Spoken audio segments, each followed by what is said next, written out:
What's up, Force-Siders, and welcome to Defortification, the show by geeks for geeks. Today, we're talking about De-Force with Star Wars. Oh yeah, let's get to the crawl.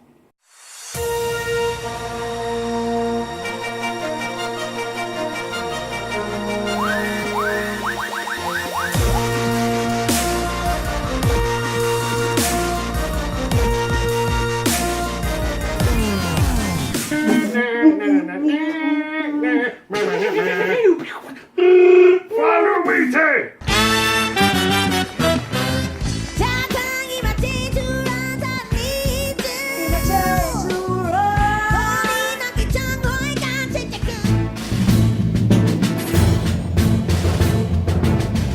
It's kind of hard to explain my love of Star Wars, why I like it, why I fell so hard into the mythos, the world, the characters. It started as a kid watching the movies with my dad. I think that was a really good bonding experience. Growing up with Star Wars always just coming in here and there throughout my life. It just kind of would pop in from time to time. Then the movies came back out when I was in high school, the re-releases, and had to go see those. And that just reinvigorated it right there. I was just like, oh my god, I love this. And I went and saw the prequels, and I didn't hate them. I loved them at the time. I thought they were great films. I think I overanalyzed them later on and was like, I hate the prequels. I saw episode 1 like 4 or 5 times in a row. Like, I kept going back for more. Glut for punishment maybe, but it was how it was. And then, more games came out. The books came out, RPGs, role-playing games. And I just fell more and more and more in love with Star Wars. And with all that's been going on, with the whole reinvigoration to the franchise in the last few months, this last year, I'm just more excited than ever. For me, out of sci-fi, Star Wars takes the cake. I can't remember the first time I ever saw Star Wars. I don't think most people can, because it's just always been a part of our lives. It is one of the most influential movies in cinema history. It changed the way movies were created, and it made science fiction popular. How many people's dads ever used Darth Vader against them by going, I've altered the deal, pray I don't alter it any further. And you're like, damn it, you used Darth Vader against me. Arrgh! It crosses generations, older generations, younger generations. Everybody it's always been there. And that's why it's become so popular now. It's growing even further, and that makes me more excited. Alright, I've actually got something to admit to you guys. I've only been a Star Wars fan since 2001. I've actually been watching Star Trek ever since I grew up. The one thing that actually made me fall in love with the actual universe was actually going to the theaters and seeing episode 1. I know, it's blasphemy. I know I've seen the Star Wars movies before that, but it wasn't really one of those things that I went out there like, oh, I'm going to be a Star Wars fan for the rest of my life. Honestly, seeing true lightsaber battles in episode 1, seeing just how the world played out, knowing I had those fragments and bits in my mind because I've seen the Star Wars movies before, actually truly turned me into a fan. I know everybody hates episode 1. Jar Jar was, blasphemy to everybody who's, in our generation. Honestly, I didn't find him too bad. I found him a part that, you're like, it's the goofy character. He might have been more goofy than others, but hey, whatever. It's Jar Jar Binks. Everybody makes a joke. Honestly, C-3PO and R2-D2 were those same characters. They just didn't grade as hard. So, when you're looking at everything for Star Wars, honestly, I've only been a fan for 15 years, but it doesn't matter. 15 years, 15 months, I'll be a Star Wars fan for the rest of my life.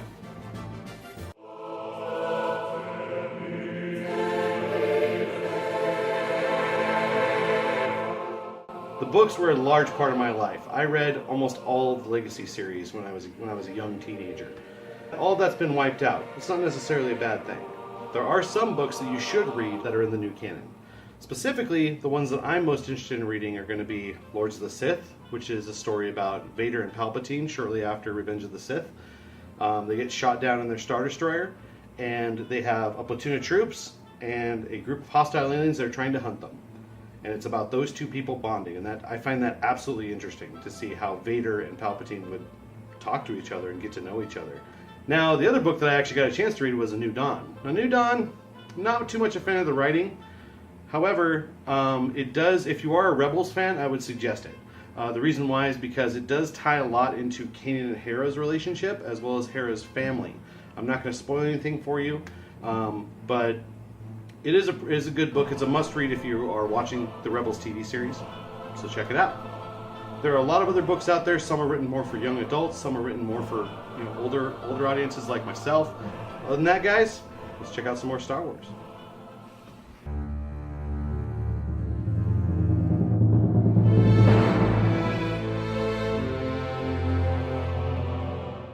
One of the great shows out right now is Star Wars Rebels, which picked up shortly after where Clone Wars kind of led off within the universe. Clone Wars ended on a high note. After Disney acquired Lucas Studios and kind of took its role, Clone Wars ended. But then it gave us that final season on Netflix, which I think was the pinnacle of that series.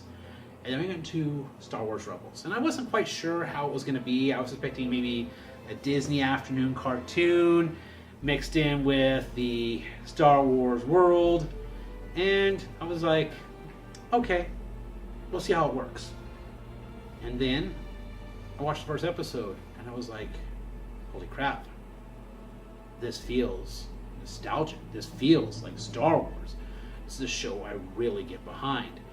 And then they just kind of kept building on it. They gave you these new characters, the beginning of the rebellion, and you went into more and more, and then it started bringing in stuff from Clone Wars. You start seeing characters from the past, plot lines that were set up in the original Clone Wars series start to unfold that were never resolved, pop back up. And this is why I think right now on television, Disney's kind of done a really good thing with the Star Wars franchise. I'm really looking forward to see where Rebels goes. I was really happy with Clone Wars. And the whole start of it was, I thought it was going to be a kid's show, and it turned out to be a show as an adult I love.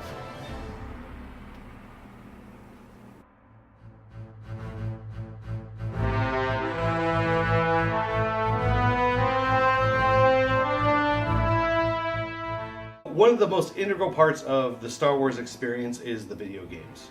I was exposed to them very, very early in my life, and I played just about every single one, good or bad, Terraskazi. Star Wars Battlefronts looks amazing. It took all the good elements of the first two and just stepped it up a notch. Graphic-wise, gameplay-wise, aesthetic-wise, it covers all the timelines from right at episode 1 all the way up to episode 7. So you're going to have planets from all of those timelines in that game. It's one of the few pieces of media that covers all of that. So I'm very interested to see the new planets that are going to be showing. I'm most interested to see Endor. Endor looks gorgeous. And it was one of the first planets that they re-rendered for when they started remaking this game. So go get Battlefronts. It's next Tuesday. November's going to make me broke, and I hate you, Star Wars, for making me do this, but I'm going to have to play this damn game.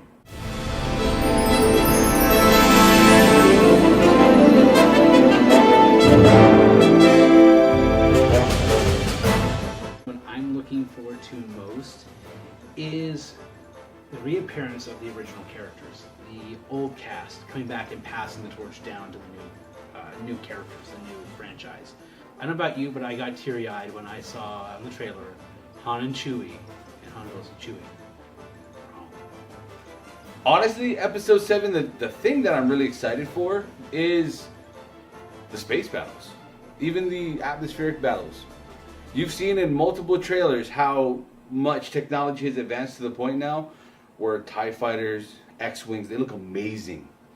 You see them skimming across the water. You see the Millennium Falcon darting in between buildings, being chased by TIE fighters. Even in the most recent Japanese trailer, spoiler alert, they show that it looks like almost iconic scenes from 80s movies. You see like the sunset riding in TIE fighters coming in, like it's Apocalypse Now. Or you see basically that same side wing cam when they're actually flying through. So you get that in-depth feel. Holy crap, that's amazing. They came from behind. Stay on target. Bed 3, standing by. Stay on target. Burberry 4, standing by. Wait, is Burberry a pattern or a color? I can't remember. Stay on target. Many Bothans died to bring us this information. That's the last time I used Boffins! Star Wars Episode 7! There's not just one thing to be excited about, it's the whole goddamn thing! Star Wars! Star Wars, a new one. It's been, I don't know how many years, but a lot of years. Alright? It's been like almost a decade. Okay? So, It's about time for. It's about time we got a new Star Wars. I want to see lightsabers. I don't care if they have the. I don't care if they have the dual blades. He made that himself. Don't criticize his art. All right? I don't care. Kylo Ren can make whatever kind of lightsaber he wants because he's a new Jedi. Not even a Jedi, he's a Sith. Whatever. Point being is Star Wars. Phase 3 out. Well, that's our show. Thank you for watching our Babylon 5 journey throughout the history. Please like, comment, subscribe below. Make sure that you know that Babylon 5 was the greatest show to ever appear on TV. Thanks again, Force Saturday. Have a wonderful day. Stay on target. Did that motherfucker just say Babylon 5? Farscape was the best show ever. Now, young Potter, you and I. Abracadabra.